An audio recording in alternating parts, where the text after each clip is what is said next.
हमारे चैनल पर आप सबको खुशामदीद। अगर आपने अभी तक हमारे चैनल को सब्सक्राइब नहीं किया तो जल्दी से कर लीजिए और बेल आइकन बटन को भी प्रेस कर दीजिए ताकि हमारी तमाम नई आने वाली वीडियोस को आप टाइमली देख लें। आधी रात का वक्त था जब एक अजीब से एहसास से मेरी आंख खुल गई थी। ऐसे लग रहा था जैसे मेरे कमरे के बाहर से कोई भागते हुए गुजरा हो। मैंने अपने शौहर को कंधे से पकड़कर उठा दिया। उन्हें कहने लगी कि हमारे घर में कोई मौजूद है। ऐसा लग रहा है जैसे कोई चोर घुस आया है, आप उठकर देखें। मेरे शौहर हैरान रह गए। वो कहने लगे कि तुम्हें कैसे पता? क्या तुमने किसी को देखा है? मैंने अपने शौहर को कहा कि मैंने अभी किसी के बाहर भागने की आवाज़ सुनी है। तभी मेरे शौहर फौरन से अपनी जगह से उठे। उन्होंने दराज से पिस्टल निकाला और मुझे कमरे में रहने की तनबीह करके खुद कमरे से बाहर निकल गए। मगर मेरे लिए कमरे में बैठे रहना आसान नहीं था। जैसे ही शौहर कमरे से बाहर निकल कर गए तो मैं इनकी तनबीह को नज़रअंदाज करते हुए इनके पीछे चल पड़ी। वो मुझे गुस्से से घूर कर रह गए। वो नहीं चाहते थे कि मुझे किसी खतरे का सामना करना पड़े। वो अकेले हर खतरे से निमट लेना चाहते थे। मगर अब जब हम लोग कमरे से बाहर आए तो वहाँ कोई भी नहीं था। पूरा घर हम लोगों ने छान मारा मगर यहाँ पर कोई होता तो नजर आता। मेरे शौहर मुझे कहने लगे कि तुम भी हद करती हो। अच्छा भला मैं सो रहा था, तुमने मेरी नींद खराब कर दी। देखो कोई भी नहीं है बाहर। और फिर मैं इनकी बात सुनकर शर्मिंदा सी होकर रह गई थी। मगर बार बार मेरे जहन में यही ख्याल आ रहा था कि मैंने तो खुद किसी के भागते कदमों की आवाज़ सुनी थी और आवाज़ भी कमरे के दरवाजे के पास से ही आई थी। तो ये मेरा वहम कैसे हो सकता था? फिर मैं सर झटक कर सोने के लिए लेट गई। अगले दिन मुझे फिर से ऐसे महसूस हुआ जैसे कोई दीवार फलांग कर घर में दाखिल हुआ हो। अब मैं फिर से हड़बड़ा कर रह गई थी। फौरन से अपने शौहर को जगाया। वो कहने लगे कि तुमने तो कल भी मेरी नींद खराब की थी, बाहर कोई भी नहीं था। तुम्हारा वहम है, सो जाओ घर में। मगर मैं खुद ही दरवाज़ा खोलकर बाहर आई तो मैंने किसी को दीवार फलांग कर बाहर कूदते हुए देखा। अब मैंने शोर मचा दिया। मेरे शोर की आवाज़ सुनकर मेरे शौहर भी कमरे से बाहर आ गए। कहने लगे क्या हुआ है, सब ठीक तो है? तभी मैंने इन्हें कहा, क्या मेरी बात पर यकीन नहीं कर रहे थे? मैंने खुद अभी किसी को दीवार फलांग कर बाहर भागते हुए देखा है। वो जो कोई भी था कल भी हमारे घर में आया था, दीवार फलांग गया था और आज फिर से भाग गया है। अब मेरे शौहर सख्त परेशान हो गए। हमारी दीवारें अच्छी खासी ऊंची थी। नॉर्मल जिसामत वाले इंसान के लिए इस दीवार को फलांगना है इतना आसान नहीं था। मगर एक ही लम्हे में मैंने पहचान लिया था कि वो शख्स बहुत ही लंबा तरंगा था। मेरे शौहर कहने लगे कि अब तुम्हें कोई बंदोबस्त करना होगा, घर में कोई चौकीदार रखना होगा। मुझे न जाने क्यों अब इस घर में अकेले रहना खतरे से खाली मालूम नहीं हो रहा है। और फिर अगले दिन ही मेरे शौहर ने चौकीदार का बंदोबस्त कर दिया था। चौकीदार के आने से मुझे भी तसल्ली हो गई थी कि अब हमारे घर में कोई नहीं घुसेगा। वो रात को दरवाजे पर खड़े होकर ड्यूटी देता था। दोपहर को वो हमारे घर के बने हुए क्वार्टर में चंद घंटों के लिए सो जाता था। चौकीदार बड़ी उम्र का आदमी था। वो बहुत शरीफुल नफ्स इंसान था। मुझे उससे किसी किस्म का कोई मसला नहीं था, बल्कि उसकी मौजूदगी में तो मुझे ढारस बंदी रहती थी। जिस वक्त चौकीदार क्वार्टर में सो रहा था, इस दौरान दरवाजे पर जो भी शख्स आता उसे मुझे ही देखना पड़ता था। आज दरवाजे पर जब दस्तक होने लगी तो मैं दरवाजे पर गई। बाहर एक फकीर खड़ा था। उसके लंबे लंबे बाल थे और वो गहरी नज़र से मुझे देख रहा था। उसकी आंखों में झांक कर एक लम्हे को मुझे खौफ का एहसास हुआ। वो मुझे देखकर मुस्कुरा दिया और कहने लगा कि बाबा को पानी पिला दो, बाबा तुम्हारे लिए दुआ करेगा। बाबा की दुआ के सदके तुम्हारी बहुत सी बलाएं और खतरे टल जाएंगे। उनकी बात सुनकर मैं दरवाज़ा बंद करके किचन में आ गई और फिर एक गिलास में पानी लाकर जब बाबा जी को दिया तो वो पानी पीकर मेरा शुक्रिया अदा करने लगे। मुझे कहने लगे कि तुम नींद की बहुत कच्ची हो, ज़रा सी आहट पर तुम्हारी आंख खुल जाती है, तभी तो तुम किसी मसले से दो चार नहीं हुई, इतने बड़े खतरे में मुब्तला होने से बच गई हो। उनकी बात सुनकर मेरा मुंह खुले का खुला रह गया था। मेरी इस खसूसियत के बारे में बाबा जी को कैसे मालूम हुआ, जबकि वो पहली बार हमारे घर के दरवाजे तक आए थे। मैं पहली बार इन्हें देख रही थी। मेरे चेहरे पर छाई हुई हैरत देखकर कहने लगे कि बाबा कोई मामूली नहीं है, इसको मामूली मत समझना, बाबा बहुत पहुंचा हुआ है। तभी मेरा चौकीदार भी उठकर दरवाजे पर आ गया था। फिर वो फकीर वहां से चला गया।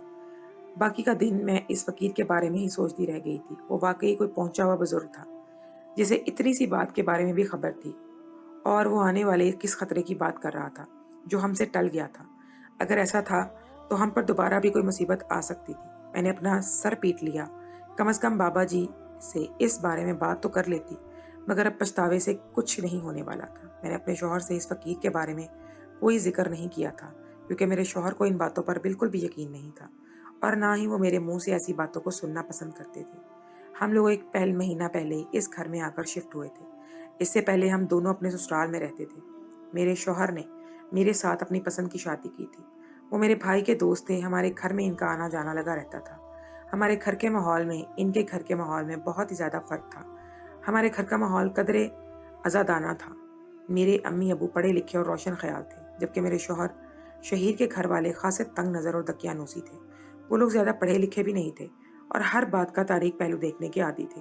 جب میرے شوہر نے میرے ساتھ شادی کی اور اس کا خواہش کا اظہار کیا تو پورے گھر میں گویا ایک اعلان جنگ چھڑ گیا تھا۔ ان کی امی کا کہنا تھا کہ میں تمہاری شادی اپنی بھانجی سے کرنا چاہتی ہوں، جبکہ ابو اپنے خاندان میں کرنا چاہتے تھے اور 2 بیاہی بہنیں تھیں۔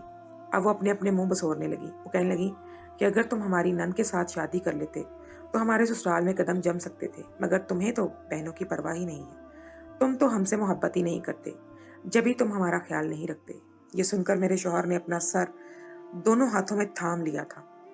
وہ انہیں کیا بتاتے کہ زندگی یوں محض سمجھوتے کی بنیاد پر نہیں گزاری جا سکتی۔ زندگی اسی انسان کے ساتھ اچھی اور مزے میں گزرتی ہے جس شخص کو آپ پسند کرتے ہیں اور جس سے آپ محبت کرتے ہیں، جس کے لیے آپ کے دل میں نرم گوشہ ہو۔ مگر یہ بات اپنے گھر والوں کو سمجھانے میں ناکام ہو رہے تھے۔ وہ کتنا ٹائم تک وہ اپنے گھر والوں سے میرے ساتھ شادی پر اصرار کرتے رہے اور پھر انہوں نے گھر چھوڑ دینے کی دھمکی دی۔ تب ان کے امی ابو میرے ساتھ رشتہ کرنے پر راضی ہوئے تھے۔ پھر جھٹ پٹ منگنی بیاہ والا معاملہ ہوا تھا۔ جب میں رخصت ہو کر سسرال میں آئی تو مجھے میری توقع کے مطابق پروٹوکول نہیں ملا تھا۔ میری ساس نندوں نے میری وہ آؤبھگت نہیں کی تھی، میری وہ عزت نہیں کی تھی جس کی میں حقدار تھی، جس کی میں ان سے امید رکھتی تھی۔ میں ان کے خاندان کی اکلوتی بہو تھی، انہیں مجھے ہاتھوں میں لینا چاہیے تھا۔ اگر میری آؤبھگت نہیں بھی کر سکتے تھے تو کم از کم مجھے وہ عزت اور مرتبہ تو دینا چاہیے تھا جو ایک بہو کا حق ہوتا ہے۔ مگر یہاں سے مجھے کچھ بھی نہیں ملا تھا اور پھر میں سب کا دل جیتنے کی کوشش کرنے لگی اور میری وہ ساری کوششیں بھی بیکار چلی گئیں۔ کبھی کوئی مجھ سے خوش نہیں ہوتا تھا۔ جب میں اپنے شوہر سے اس رویے کی شکایت کی تو وہ کہنے لگے کہ دراصل امی ابو خاندان میں شادی کرنا چاہتے تھے، ہمارے اور تمہارے گھرانے میں بہت زیادہ فرق ہے اور یہی بات امی ابو کو پسند نہیں ہے۔ میں نے تو خود اس ماحول کے مطابق خود کو ڈھال دیا تھا اور جیسا میرے شوہر کہتے تھے میں ویسا ہی کرتی تھی۔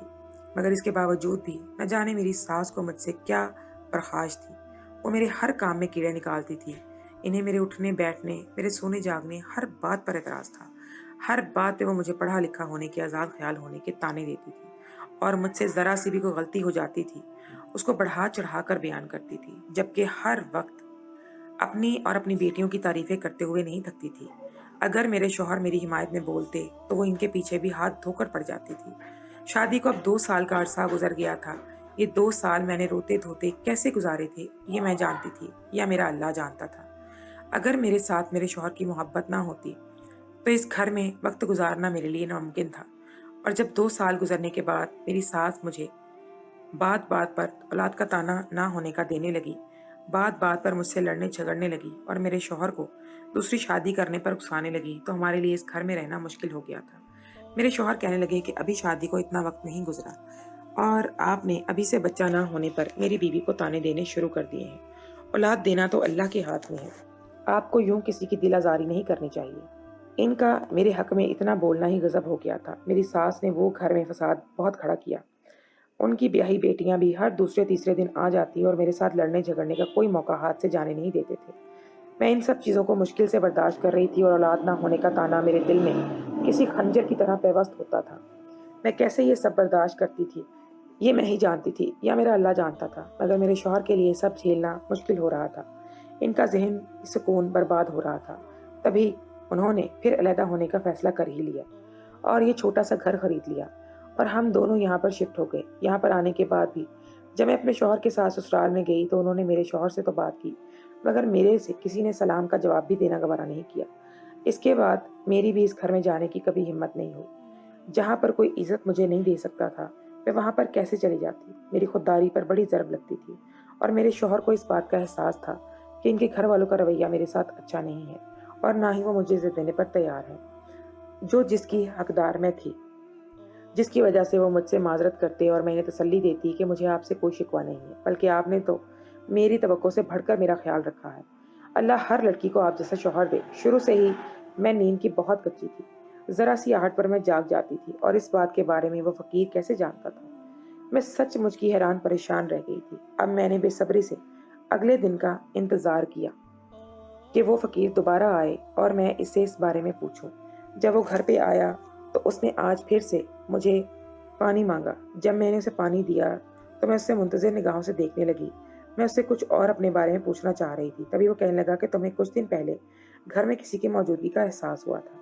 अब तो खैरियत है। हैरत के मारे मेरा मुंह खुले का खुला रह गया था। इस फ़कीर को ये बात कैसे मालूम हुई? ये बात तो हम दोनों मियाँ बीवी को मालूम थी। तब फ़कीर मेरी हैरानगी देखकर हंसने लगा और कहने लगा कि मैं तुम्हें पहले ही बता चुका हूँ कि मैं तुम्हारे बारे में सब कुछ जानता हूँ। मैं तुम्हें ये बात बताना चाहता हूँ कि तुम बड़ी मुसीबत में पड़ने वाली हो। तुम नहीं जानती कि तुम पर किसी ने काला जादू करवाया है, और ये काला जादू करवाने वाला कोई और नहीं बल्कि तो तुम्हारे ससुराल वाले हैं। उसकी बात सुनकर मेरा मुंह हैरत से खुले का खुला रह गया। मैं उसे कहने लगी कि आप कैसी बातें कर रहे हैं? उस पर काला जादू उन्होंने क्यों करवाना है, और आप ये बात कैसे कह सकते हैं? वो गहरी सांस लेकर कहने लगा कि तुम्हें घर में रात को किसी की मौजूदगी का एहसास हुआ था। तुम्हारे घर में खुफिया जगहों पर तावीज़ छुपाए गए हैं। वो तावीज़ तुम्हें तुम्हारे शौहर के दिल से निकालने के लिए, उसे तुमसे बदज़न करने के लिए करवाए गए हैं, ताकि तुम्हारा शौहर तुम्हें अपनी ज़िंदगी से निकाल दे। ये तावीज़ात पुरस्रार मखलूक के हाथ से तुम्हारे घर में दफनाए गए थे। इसी दिन तुम्हें इन मखलूक के कदमों की आवाज़ सुनाई दी थी। अगर तुम अपने शौहर को ये बात बता भी दोगी तो तुम्हारा शौहर इस बात पर यकीन नहीं करेगा। अब तो मैं सचमुच में परेशान हो गई थी। मैं इन्हें कहने लगी कि मेरी शादी को 2 साल हो गए हैं, अभी तक मेरी औलाद नहीं हुई है। आप मुझे बताएं कि मैं क्या करूं? अब तो मैं ये सोचकर मज़ीद परेशान हो गई थी कि मेरे ससुराल वालों ने मुझ पर जादू करवाया है। अब इसकी मैं कैसे किससे काट करवाऊंगी? खुद को इससे कैसे बचाऊं? वो कहने लगे कि मैं तुम्हारी मदद करने के लिए तैयार हूँ। जिस दिन तुम्हारे घर में कोई भी ना हो उस दिन तुम मुझे बताना। मैं इस दिन तुम्हारे घर में आकर अमल करूँगा, और ये सिर्फ आधे घंटे का अमल है जो मैं तुम्हारे सहन में बैठकर करूँगा। अल्लाह ने चाहा तो तुम्हारी औलाद भी हो जाएगी और तुम्हें जादू का असर भी ख़त्म हो जाएगा। तभी चौकीदार उठकर दरवाजे पर आ गया। चौकीदार को मैंने बहाने से वहाँ से भेज दिया। पापा जी को कहने लगी कि आप सुबह 10 बजे आ जाइएगा। 10 बजे तक मैं आपको अकेली ही मिलूंगी। मैं बाबा जी को ये बात नहीं बता सकती थी कि घर में चौकीदार हर वक्त मौजूद रहता है, क्योंकि इस वक्त चौकीदार अपने कमरे में सो रहा होता था और मुझे उम्मीद थी कि वो आधे दिन से पहले तक उठेगा नहीं।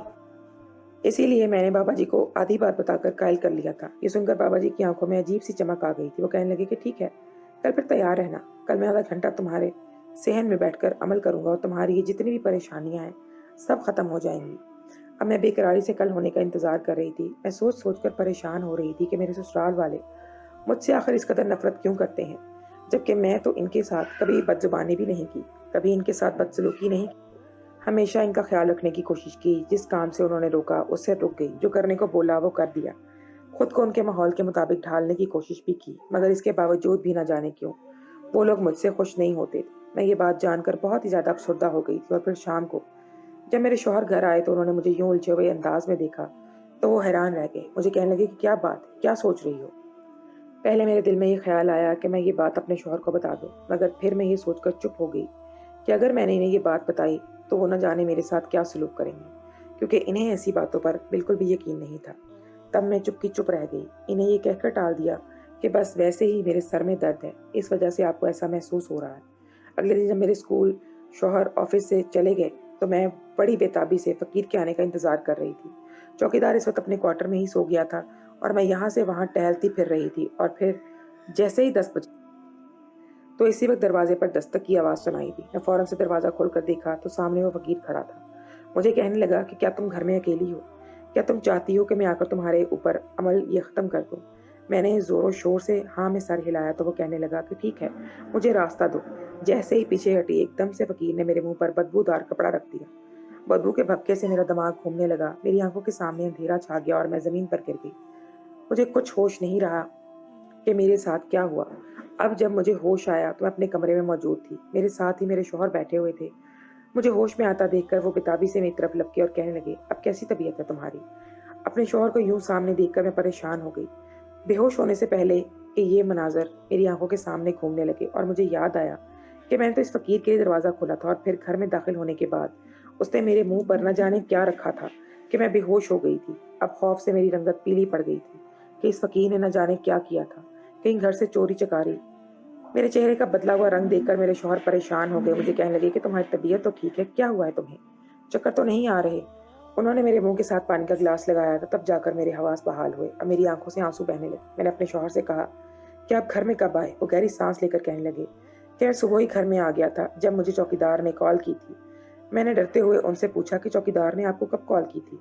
وہ مجھے گہری نظروں سے دیکھنے لگے، پھر کہنے لگے کہ جب آپ نے وہ کارنامہ سر انجام دیا تھا۔ شکر کریں کہ چوکیدار اس وقت جاگ رہا تھا اور تبھی اس نے مجھے کال بھی کر دی اور میں گھر میں آ گیا، ورنہ نہ جانے کیا ہو جاتا۔ ان کی بات سن کر میں شرمندہ ہو گئی اور پھر جب میں نے ساری بات انہیں بتائی تو وہ کہنے لگے کہ وہ دراصل فقیر ایک چور تھا، وہ کوئی پہنچا ہوا شخص نہیں تھا۔ اس دن وہ ایک گھر میں ڈکیتی ڈال کر وہاں سے بھاگ رہا تھا۔ اسے پولیس نے پکڑ لیا تھا۔ پولیس سے بھاگتے بھاگتے وہ چھپنے کے لیے ہمارے گھر میں آ گیا تھا۔ اسے یہ پیسے کسی محفوظ جگہ پہ رکھنے تھے، تبھی اس نے ہمارے پودوں کی کیاری میں زمین کھود کر اس بیگ کو اس میں دفنا دیا تھا۔ اس نے یہ بیگ کسی اور جگہ کمرے میں نہیں رکھا تھا، اسے خطرہ تھا کہ کہیں ہم لوگ اس بیگ کو تلاش نہ کر لیں۔ اس نے گہرا گڑھا کھود کر اس بیگ کو دفنا دیا تھا اور اوپر سے مٹی برابر کر دی۔ جب وہ بھاگتے ہوئے گھر سے باہر نکلا تو تب تمہاری آنکھ کھلی تھی، مگر تب تک وہ یہاں سے بھاگ چکا تھا، اور دوسرے دن جب تم نے اسے دیوار سے کودنے کی آواز سنی تو وہ وہاں سے بیگ نکالنے کے لیے آیا تھا، مگر اس سے پہلے کہ وہ اپنا کام کرتا تم دروازہ کھول کر باہر چلی گئی اور پھر وہ فوراً سے دیوار پھلانگ کر چلا گیا۔ اور اس کے بعد اگلے دن سے میں نے گھر میں چوکیدار رکھ لیا۔ یوں اس فقیر کو گھر میں داخل ہونے کا کوئی راستہ نہیں مل رہا تھا، اور وہ یہ بھی سمجھ نہیں پا رہا تھا کہ اس وقت چوکیدار گھر میں موجود ہے یا باہر، کیونکہ جیسے ہی تم اس کے لیے پانی کا گلاس لے کر آتی تھی تو تبھی چوکیدار بھی وہاں پر پہنچ جاتا تھا، اور وہ اس بات کی تصدیق کرنا چاہتا تھا کہ جب تم گھر میں اکیلی ہو تب تک وہ گھر میں داخل نہیں ہونا چاہتا تھا، ورنہ اس کا بھانڈا پھوٹ جاتا۔ مگر اس دن تمہاری بے وقوفی کہوں یا تمہاری خوش نصیبی، جب تم اسے کہہ رہی تھی کہ صبح 10 بجے تم اکیلی ہوگی تو ابھی چوکیدار نے یہ بات سن لی تھی، اور وہ دل ہی دل میں پریشان ہو گیا تھا کہ تم 10 بجے گھر میں اسے کیوں بلانے والی ہو، کیونکہ اسے فقیر مشکوک لگ رہا تھا۔ اور پھر جیسے ہی میں گھر میں آیا تو اس نے مجھے یہ بات بتا دی۔ میں نے اس سے کہہ دیا کہ تم کل محتاط رہنا اور جیسے ہی کوئی بات ہو تو مجھے فون کر کے بتا دینا۔ پھر اگلے دن ایسے ہی ہوا تھا۔ چوکیدار بظاہر سوتا بن گیا تھا، مگر وہ اپنے کمرے میں ہی کھڑکی سے جھانک کر باہر دیکھ رہا تھا۔ اس کے ساتھ وہ مجھ سے بھی رابطے میں تھا۔ جیسے ہی اس فقیر نے تمہیں بے ہوش کیا تو چوکیدار اس کی اگلی کارروائی دیکھتا رہا کہ وہ کیا کرنے والا ہے۔ پھر جیسے ہی وہ زمین کھودنے لگا تو تبھی چوکیدار نے اس کے سر پہ ڈنڈا مار کر اسے بے ہوش کر دیا، اور پھر میرے ساتھ ساتھ پولیس کو بھی کال کر دی۔ جب پولیس وہاں پر پہنچی تو انہوں نے پہچان لیا کہ وہ ایک چور تھا۔ اسے پولیس کو کب سے تلاش تھی، اور یوں وہ چور پولیس کے تحویل میں چلا گیا۔ وہ پیسے بھی تو ان لوگوں کو واپس پہنچ گئے جن کے گھر سے وہ اٹھا کر لایا تھا۔ اپنے شوہر کی بات سن کر میں شرمندہ ہو گئی۔ انہیں کہنے لگی کہ یہ میرے وہم و گمان میں بھی نہیں تھا کہ وہ شخص فراڈ ہو سکتا ہے، وہ ایسا بھی کر سکتا ہے۔ میں اس کے چہرے کی داڑھی اور اس کی عمر کا خیال کر کے اس پہ اعتبار کر بیٹھی تھی۔ میرے شوہر کہنے لگے کہ ضروری نہیں ہوتا کہ جیسا انسان نظر آ رہا ہو ویسا وہ حقیقت میں بھی ہو۔ آج کے بعد ایسی غلطی مت کرنا۔ یہ جو ہمارا چوکیدار ہے یہ اچھا اور ہوشیار انسان ہے، جو اس نے سارے معاملات کو ہینڈل کر لیا ہے۔ اس کے بعد مجھے پھر نصیحت ہو گئی تھی۔ میں نے کبھی کسی پیر فقیر کے لیے گھر کا دروازہ نہیں کھولا تھا، اور اب میں نے ایک ڈاکٹر سے اپنا علاج بھی کروانا شروع کر دیا تھا۔ محض 2 ہی ماہ ہوئے تھے مجھے وہ دوائیں کھاتے ہوئے کہ اللہ نے مجھ پر اپنا کرم کر دیا تھا۔ اب جب یہ بات میری ساس اور نندوں تک پہنچی تو ان کا رویہ میرے ساتھ یکسر بدل گیا۔ وہ اپنے کیے پر بہت شرمندہ تھے، اور اب وہ میرا بہت خیال رکھتی تھی۔ میں نے بھی انہیں کبھی پچھلے رویے کی یاد دہانی نہیں کروائی تھی، بلکہ میں تو اس بات پر خوش تھی کہ اب مجھے عزت ملنے لگی تھی، جس کی اصل میں حقدار بھی تھی۔